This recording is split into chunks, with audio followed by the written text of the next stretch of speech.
നടൻ മനോജ് കെ ജയന്റെയും ഉർവശിയുടെയും മകളായ കുഞ്ഞാറ്റയുടെ പിറന്നാളാണ് ഇന്ന്.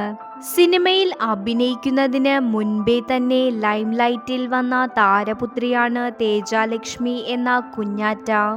ഉർവശിയും മനോജ് കെ ജയനും വിവാഹമോചനം വാങ്ങി വേർപിരിയുന്ന സമയത്ത് ഏറ്റവുമധികം മുഴങ്ങിക്കേട്ട പേരാണ് കുഞ്ഞാറ്റ എന്ന്. ഇന്ന് കുഞ്ഞാറ്റയുടെ ജന്മദിനമാണ്. പ്രിയപ്പെട്ട മകൾക്ക് ജന്മദിനാശംസകൾ അറിയിച്ച് മനോജ് കെ ജയനും ഉർവശിയും സോഷ്യൽ മീഡിയയിൽ എത്തി.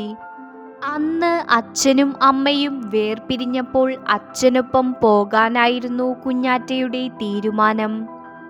എന്നാൽ ഇപ്പോൾ വളർന്ന് പക്വതയെത്തിയ മകളായപ്പോൾ അച്ഛൻ മാത്രം പോരാ, അമ്മയും വേണം എന്ന തിരിച്ചറിവിലേക്ക് കുഞ്ഞാറ്റ എത്തി. ഇപ്പോൾ കുഞ്ഞാറ്റയ്ക്ക് അച്ഛൻ്റെയും അമ്മയുടെയും സ്നേഹം കിട്ടുന്നുണ്ട്, പക്ഷേ ഒരുമിച്ചല്ല എന്ന് മാത്രം.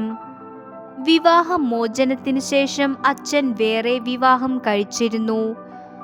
മനോജ് കെ ജയൻ രണ്ടാമത് വിവാഹം കഴിച്ചത് ആശയെയാണ്. ആശയായ അമ്മയ്ക്കും സഹോദരങ്ങൾക്കുമൊപ്പം ഇവിടെ കുഞ്ഞാറ്റ ഹാപ്പിയാണ്. അപ്പുറത്ത് അമ്മയും വേറെ കല്യാണം കഴിച്ചു.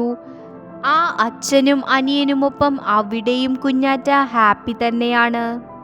ഇപ്പോൾ അച്ഛൻ്റെയും അമ്മയുടെയും പാരമ്പര്യം പിന്തുടർന്ന് സിനിമയിലേക്ക് വരാനുള്ള തയ്യാറെടുപ്പിലാണ് താരപുത്രി.